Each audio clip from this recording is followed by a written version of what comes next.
Hi everyone! I'll be reading a short story by Sherman Alexie. Why chicken means so much to me.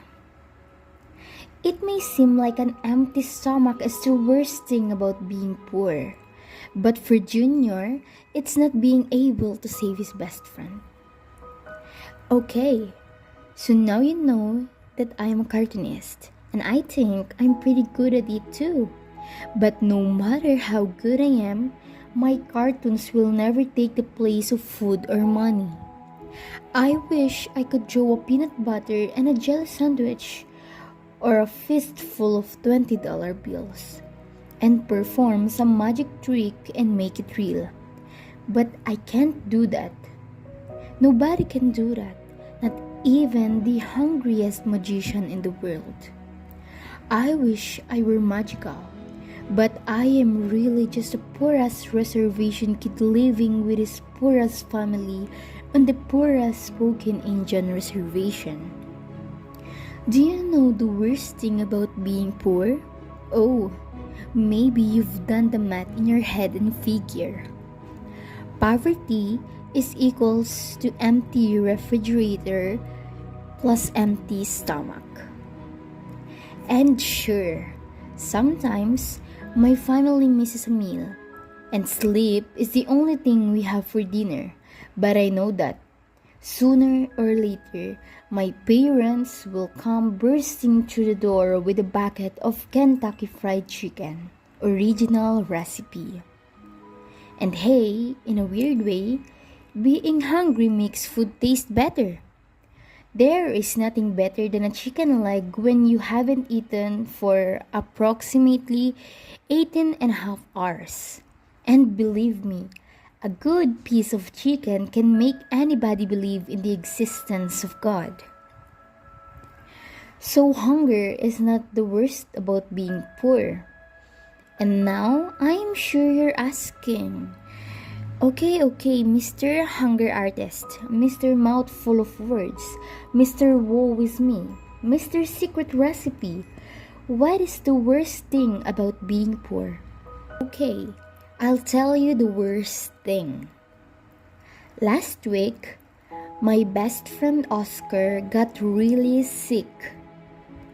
At first, I thought he just had heat exhaustion or something. I mean, it was a crazy hot July day, 102 degrees with 90% humidity, and plenty of people were falling over the heat exhaustion. So why not a little dog wearing a fur coat? I tried to give him some water, but he didn't want any of that. He was lying on his bed with his red, watery, snotty eyes. He whimpered in pain. When I touched him, he yelped like crazy. It was like his nerves were poking out 3 inches from his skin. I figured he'd be okay with some rest. But then he started vomiting and diarrhea blasted out of him. And he had these seizures where his little legs just kicked and kicked and kicked. And sure, Oscar was only an adopted stray mutt, but he was the only living thing that I could depend on. He was more dependable than my parents, grandmother, aunts, uncles, cousins, and big sister. He taught me more than any teachers ever did. Honestly, Oscar was a better person than any human I had ever known. Mom, I said, we have to take Oscar to the vet. He'll be alright, she said. But she was lying. Her eyes always got darker in the middle when she lied. She was a spoken Indian and a bad liar, which didn't make any sense. We Indians really should be better liars, considering how often we've been lied to. He's really sick, Mom, I said. He's going to die if we don't take him to the doctor. She looked hard at me, and her eyes weren't dark anymore. So I knew that she was going to tell me the truth. And trust me, there are times when the last thing you want to hear is the truth.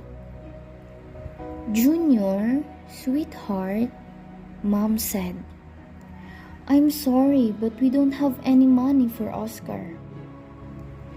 I'll pay you back, I said. I promise.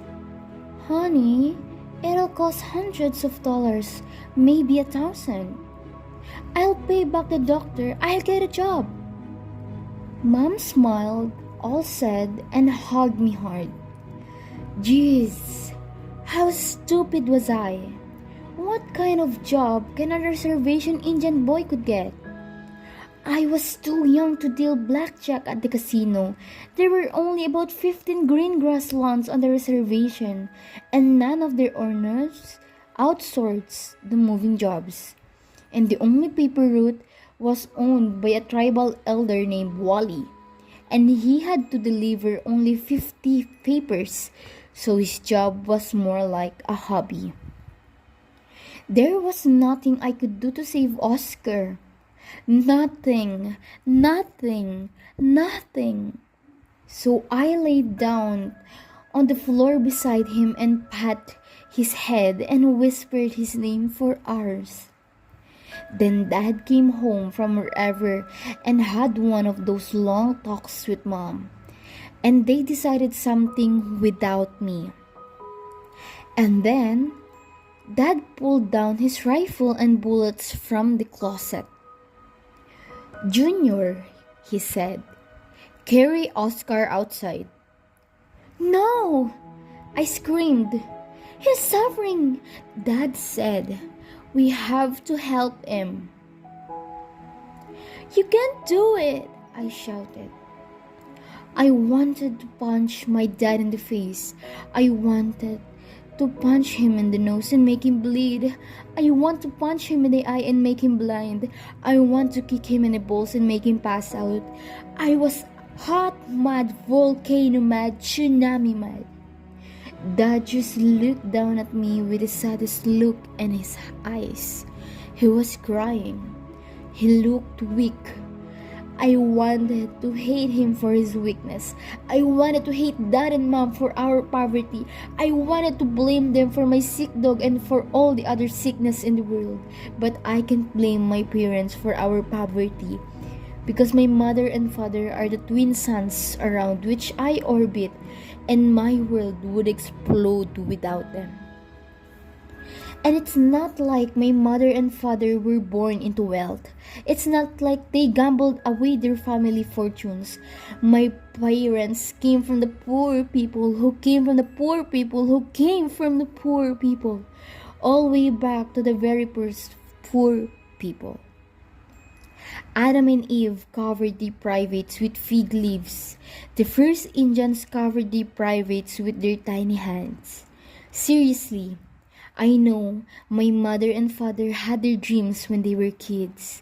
They dreamed about being something other than poor, but they never got a chance to be anything because nobody paid attention to their dreams.